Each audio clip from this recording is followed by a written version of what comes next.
이번 주에 제가 묵상한 단어가 하나가 있습니다. 그 단어가 어리석음이라는 단어입니다. 그리고 오늘 이 설교를 듣기 전에 오늘은 영어로도 조금 섞어서 중간중간에 짧게 영어를 좀 섞어서 설교를 진행하도록 하겠습니다. Today I use a little bit of English throughout the message. Since this is a brief summary, please feel free to listen comfortably. 살면서 혹시 이런 생각을 해본 적이 있나요? 어리석은 선택을 해본 경험이 있다든지 아니면 어리석은 행동을 해본 경험이 있던지 누구나 한 번 정도는 내가 이 행동은 참 어리석은 행동이었어 라고 후회하는 일들을 해봤을 것입니다. 또한 어리석다라는 것은 어떤 것일까? 무엇을 의미하는가에 대한 질문도 하게 되죠. 혹은 이 어리석다라는 단어의 반대말은 무엇인지 우리는 질문할 수 있게 됩니다. 뿐만 아니라 우리는 성경에서 어리석다라는 것은 바로 어떤 것을 말하고 있는지 한 번 정도는 살펴봐야 합니다. 그리고 오늘 본문은 어리석도다 갈라디아 사람들아 라고 말하면서 시작을 하는데요.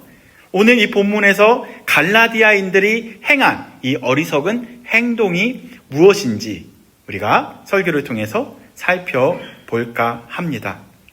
마지막으로 우리가 사는 이 세상에서 어떻게 살아가는 것이 어리석은 행동을 하지 않는 삶인지 우리가 보면서 오늘 설교를 마칠까 합니다.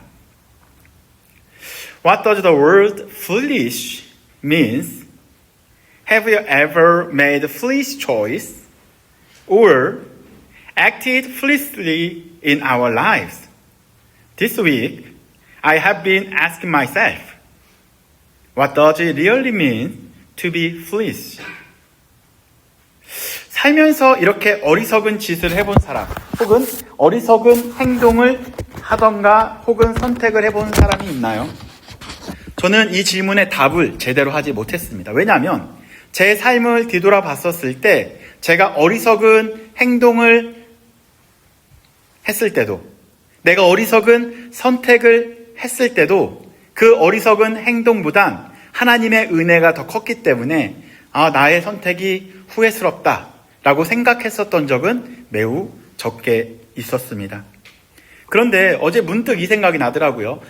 작게는 어리석은 선택을 했었구나. 어떤 거였었냐면 시험을 앞두고 1시간만 농구해야지 했는데 농구를 3시간 하고 집에 가서 바로 잔일. 혹은 10분만 자고 일어나야지 했는데 시험 전날. 그런데 10분이 아니고 시험 시간 바로 10분 전까지 잔일 등등을 살펴봤을 때 참 어리석은 행동을 했구나 라는 생각은 해보기도 했습니다.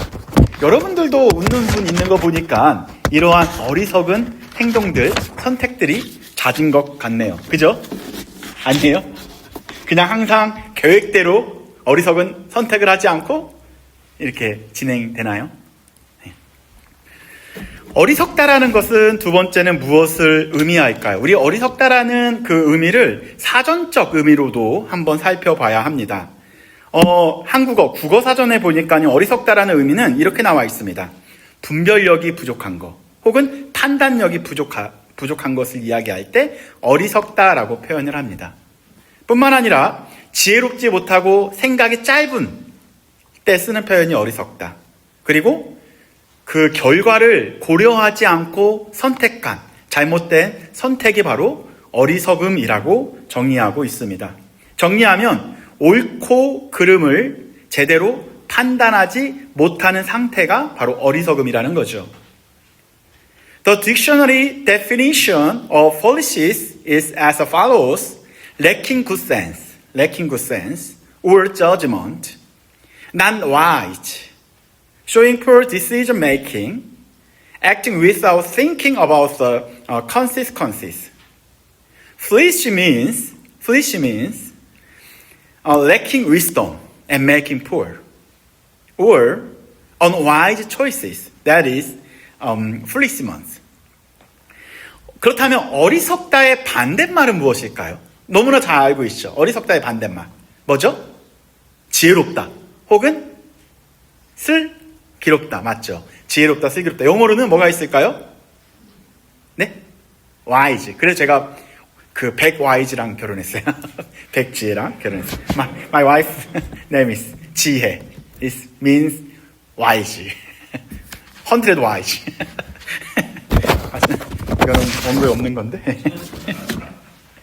예, 지혜롭다가 아니고요. 지혜롭다라는 것은 사물의 이치를 잘 이해하는 것을 표현할 때 쓰는 거고요. 그리고 올바른 판단을 하는 것이 바로 지혜롭다입니다.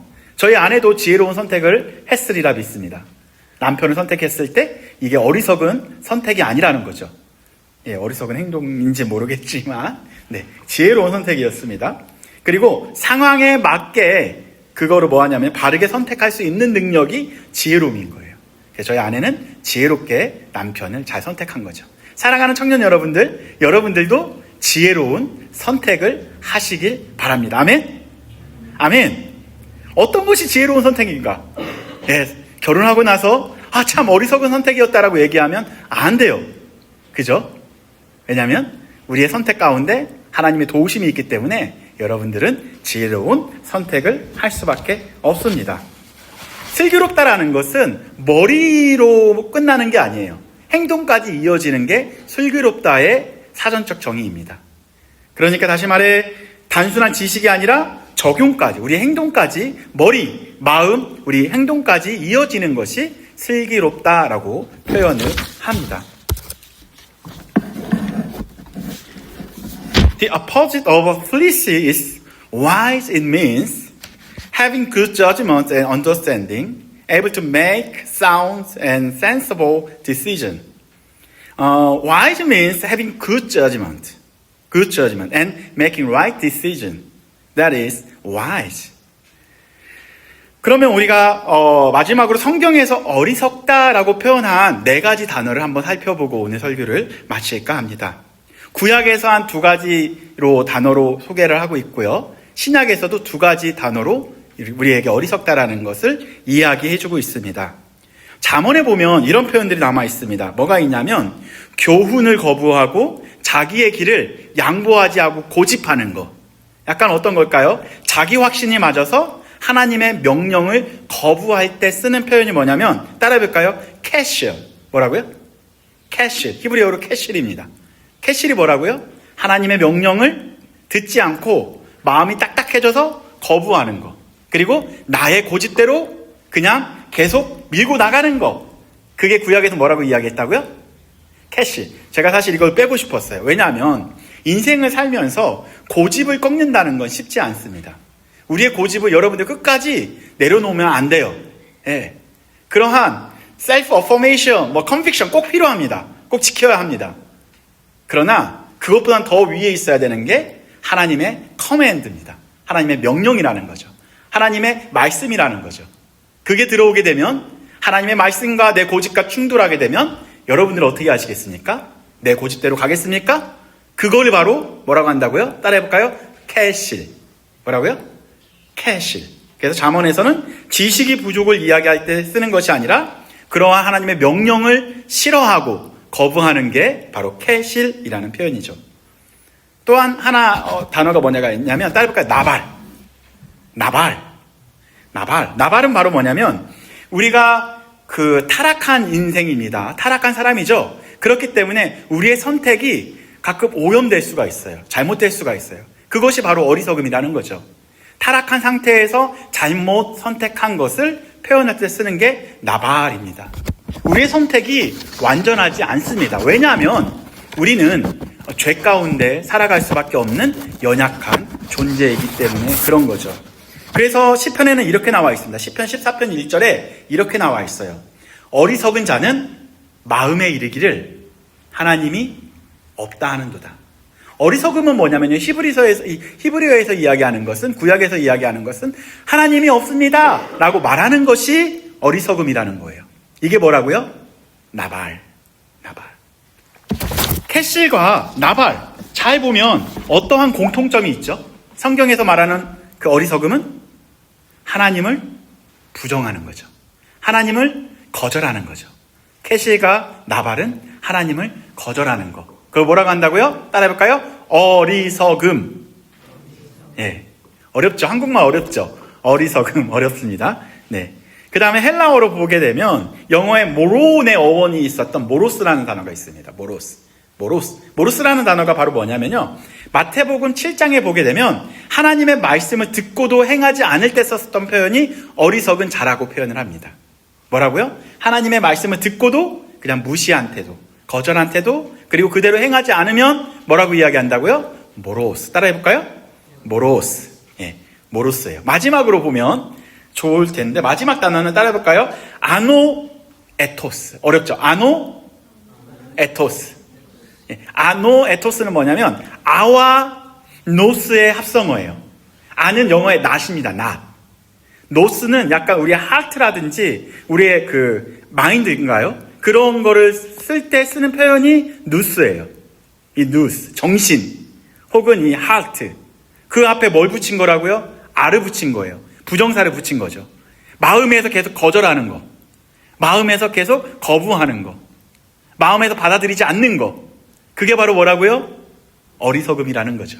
어리석음. 오늘 그렇다면 이 네 가지 중에 오늘 바울은 어떤 단어를 딱 선택했을까요? 어리석다. 1번, 2번, 3번, 4번 중에 몇 번일까요? 답은 4번이에요. 4번. 그래서 말씀을 듣고도 행하지 않는, 즉 다시 말해 분별력이 없는 그 자기 마음속에 자기 정신 속에 하나님을 거부하는 태도를 지금 이야기하고 있는 거죠. 이것은 단순히 머리가 나빴을 때 쓰는 표현이 아니라는 겁니다. 그거를 이해했는데도 불구하고 그것을 의도적으로 내 삶이랑 분리시키는 것이 어리석은 거죠. 이미 갈라디아 사람들은 복음을 경험한 사람들입니다. 십자가를 경험한 사람들이고요. 그리고 예수 그리스도의 성령을 통하여 그들이 거듭남을 또한 구원을 경험한 사람들입니다.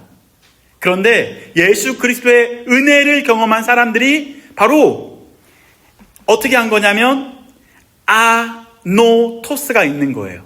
다시 또 마음이 바뀌어버리는 거죠. 어떻게? 흔들리는 것이 바로 복음을 들은 사람들은 이제 흔들리기 시작을 한 겁니다. 이미 머릿속으로는 하나님의 복음으로 내가 구원받았다라는 것을 알고 있는데 계속 혼돈이 생기는 거죠. 아닌가? 우리가 하나님의 말씀을 구원을 받으려면 이들이 이야기하는 것을 또 들어야 되는가에 대한 혼란을 경험하게 됩니다. 그래서 그 흔들리는 상태를 보고 바울이 갈라디아 사람들에게 어리석은 사람들아 라고 표현하고 있습니다. 오늘 캐실, 라발, 모로스, 아노에토스 공통점은 바로 뭐냐면요. 하나님과의 관계에서의 실패한 것이 결론적으로 어리석은 거죠. 그죠? 쉽죠? 다른 거 다 잊어도 돼요. 이 단어 다 잊어도 됩니다. 캐실이 뭔지, 나발이 뭔지, 모로스가 뭔지, 아노에토스가 뭔지 다 잊어버리십시오. 그러나 잊지 말아야 되는 건 바로 뭐냐면요. 하나님과의 관계에서는 실패하면 안 된다라는 거죠. 아멘. 하나님과의 관계에서 실패하면 그것이 가장 어리석은 거예요. 오늘도 그 어리석은 갈라디아 사람들을 보면서 한마디 하는 거예요. 어리석은 갈라디아 사람들아, 너희들이 왜 하나님을 저버리느냐? 하나님을 거절하느냐? 하나님의 마음을, 하나님의 그 예수 그리스도의 마음을 계속해서 거부하고 있느냐? 이렇게 이야기하는 거죠. 그래서 본문은 이렇게 이야기합니다.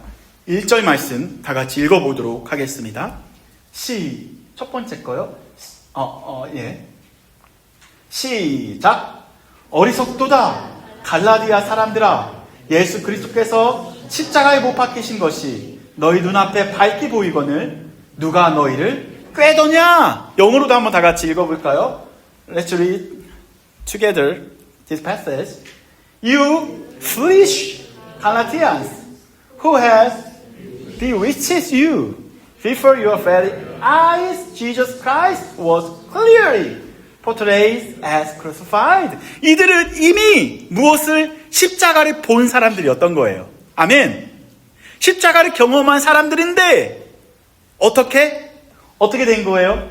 포트레이드 된 거죠. 어떻게 된 거죠? 그들은 바로 꾀의 유혹에 넘어간 거예요. 한국말로는 꾀더냐? 그것을 어떻게 번역할 수 있냐면 유혹을 받았느냐? 십자가를 경험하고도 왜 그런 유혹에 넘어졌느냐? 이 어리석은 사람들아! 라고 이야기한 거라는 거죠. 바로 어리석은 사람은 유혹에 넘어가는 사람이 어리석은 사람입니다. 어디에서? 복음에서. 복음에서 멀어지게 되는 것이 가장 어리석은 사람인 거죠. 세상은 여러분들이 이렇게 유혹할 겁니다. 넘어뜨릴 것입니다. 그리고 계속 깨할 거예요. 너희도 하나님이랑 멀어져야 돼. 그래야 네가 성공할 수 있어. 말씀이랑 멀어져야 돼. 교회랑 멀어져야 돼. 네 맘대로 살아가야 돼. 그걸 계속 여러분들에게 주입시킬 거예요. 네 힘대로 살아가봐. 네 능력으로 살아가야지. 그렇게 여러분들에게 알릴 겁니다. 네. 그러나 성경에서는 그것을 뭐라고 이야기한다고요? 어리석음이라고 이야기하고 있다는 거죠. 정리하면 십자가를 경험한 사람들, 성령을 경험한 사람들, 믿음의 사람들, 바로 이 사람들이 바로 꾀에 유혹에 넘어가면 어리석은 사람이 됩니다. 그러나 유혹에 넘어가지 않는 사람은 어떤 사람이 되는 거예요? 지혜로운 사람이 되는 거겠죠. 그래서 오늘 대표적인 예로 누가 이렇게 지혜로운 삶을 살았는지 한 명을 소개하고 있어요. 그 한 명이 누굴까요? 6절에 나와 있습니다. 예상 밖의 인물입니다. 한번 볼까요? 다 같이? 시작! 아브라함이 하나님을 믿음에 그것을 그에게 의로 정하셨다 함과 같으니라. 영어로 읽을까요? So also Abraham believed God, and it was to him as righteousness. 에브라함이 누굴 믿은 거예요? 하나님을 믿었습니다. 근데 여기서는 좀 어렵게 번역했는데 그에게 의로 정했다라는 것은 하나님을 믿으니까 그가 의롭게 되었다라는 거예요. 의로움이 전가되어졌다. 좀 어려운 표현이지만 그가 하나님을 믿음에 이제 믿기 시작을 하니까, 하나님을 신뢰하기 시작을 하니까 그가 의로워졌다. 그가 하나님의 백성이 되었다. 누굴 믿으니까? 하나님을 믿으니까. 그럼 아브라함은 율법을 지켜서 하나님의 백성이 된 거예요? 아니죠. 하나님을 믿었으니까 의로 여김을 받게 된 거예요. 하나님의 백성이 된 거예요. 아멘. 율법을 지켜서 하나님의 백성이 된 것이 아니라 하나님을 믿어서 하나님의 백성이 된 거죠. 이거를 처음부터 끝까지 갈라디아인들에게 계속해서 말한 거예요. 하나님을 믿어라. 그러면 너희들이 의롭게 된다. 그걸 이야기하는 거죠. 율법서에서 등장한 최고의 사람 아브라함 역시 그들이 그토록 존경했었던 사람들 역시 율법을 지켜서 의롭게 된 것이 아니고 하나님을 믿어서 의롭게 되었다라는 것을 정확하게 바울이 이야기해주고 있는 거죠. 아멘. 그러면 정리해 볼게요. 케이스 1입니다. 케이스 1은 아브라함이 하나님을 믿었고 그 믿음이 그에게 의로 여겨졌다고 이해가 돼야 됩니다. 두 번째 케이스가 있어요. 두 번째 케이스는 뭐냐면 그렇다면 그의 자손들은 어떻게 됐는지 이야기를 해주고 있습니다. 더 나아가서 우리들은 어떻게 의로 여김을 받는지를 계속해서 이야기해주고 있는데요. 7절에 그 자손들에 대해서 이야기해주고 있습니다. 7절 다 같이 읽어볼까요? 시작! 그런즉 믿음으로 말미암은 자들은 하나님의 자손인 줄 알지어다. 두 번째 케이스는 뭐래요? 그 자손들도 어떻게 구원을 받는 거예요? 하나님을 믿는 믿음으로 구원을 받는 거예요. 그 사람들만 아브라함의 자손이 될 수 있는데 이때 유대인들은 뭘 강조하고 있었냐면 율법을 지켜야 된다. 할례를 받아야 된다. 왜 할례를 받게 하냐면 아브라함 자손 되게 하려고. 전통을 지켜야만이 아브라함 자손 되니까. 케이스 1, 케이스 2 정리가 됐어요. 첫 번째, 율법을 지켜서 그들이 하나님의 백성이 된 게 아니에요. 두 번째, 아브라함의 자손이라서 구원을 받은 것이 아니라는 거죠. 그러나 십자가를 경험하고 하나님의 성령을 경험한 그 사람들이 유대인들의 이야기를 들으면서 혼란을 겪습니다.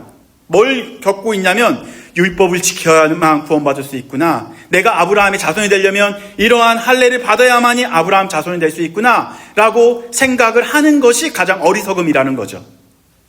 그죠? 오히려 예수 그리스도를 약화시키면서 율법을 강화시키는 것이 가장 어리석은 것이라는 거죠. 결론으로 가도록 하겠습니다. 오늘 보니까 이 갈라디아 사람들은 이러한 유혹의 게임에 흔들립니다. 그래서 어리석도다 갈라디아인이여 라고 말하고 있습니다. 원래 그들의 마음으로 무엇을 봤냐면요, 마음으로 십자가를 봤어요. 그 누스로 성령의 임재하심을 경험한 사람들입니다. 십자가를 보고 성령을 경험한 그들은 구원받은 하나님의 백성이라는 거죠. 그러나 다른 인풋이 들어옵니다. 첫 번째 케이스, 율법을 지켜야 한다. 두 번째 케이스, 아브라함의 자손이어야 한다.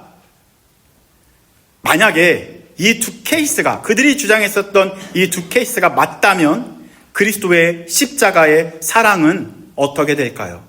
무의미해지지 않을까요? 그래서 오늘 본문 시작하기 전에 2장 마지막 절에 다음과 같이 먼저 이야기해주고 오늘 본문을 말하고 있습니다. 다 같이 읽어보도록 하겠습니다. 다 같이 2장 21절 시작. 내가 하나님의 은혜를 패하지 아니하노니 만일 의롭게 되는 것이 율법으로 말미암으면 그리스도께서 헛되이 죽으셨느니라. 아멘. 아멘. 아브라함을 구원하신 것은 바로 예수 그리스도와 십자가를 믿었기 때문에, 바로 하나님을 믿었기 때문에, 그 성부 하나님, 성자 하나님, 성령의 하나님을 믿었기 때문에 그는 믿음으로 구원을 받게 된 거죠. 그렇다면 지금 이 시대를 살아가고 있는 우리도 누구에게 집중되어져야 하냐면 십자가에 집중되어져야 되고 십자가에 고정되어져야 합니다. 그 십자가로 말미암아 감동되고 또한 그 성령으로 말미암아 임재함을 보고 매일같이 감동된 삶을 살아가는 것이 우리의 삶이라는 거죠. 아멘. 그렇게 살아내는 저와 여러분들이 되기를 예수 그리스도의 이름으로 권면드립니다. 오늘 마지막 구절을 보게 되면 13절입니다. 13절 보게 되면 다음과 같이 이야기합니다. 우리의 어리석음 때문에 예수 그리스도께서 직접 어리석음을 담당하십니다. 우리가 너무 어리석어서 예수 그리스도께서 직접 어리석음 가운데 들어가십니다. 그걸 뭐라고 하냐면요, 십자가의 사랑이라고 표현을 하는 거죠. 우리는 아무리 몸부림치고 발버둥 쳐도 이 어리석음에서 벗어날 수가 없어요. 그죠? 내일 또 어리석음을 경험할걸요? 그러나 구원에서만큼은 이 어리석은 우리를 위해서 예수 그리스도께서 직접 어리석음을 감당하셨습니다. 어리석음과 어리석음이 두 번 오게 되면 지혜로움으로 바뀌게 돼요. 그죠? 이게 논리회로가 이 세모 있고 동그라미가 낫 게이트예요. 이게 두 번 되게 되면 다시 참으로 바뀌어요.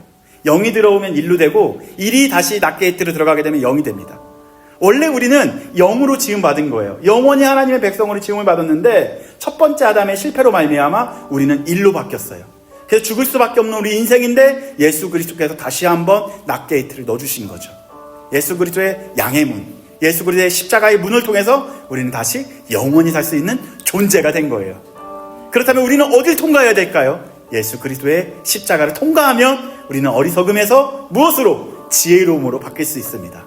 저주 아래서 무엇으로 바뀔 수 있다고요? 생명과 영생과 구원으로 바뀔 수 있다는 거죠. 우리 마지막으로 그 13절 말씀 다 같이 읽어보고 우리 기도하는 시간을 갖도록 하겠습니다.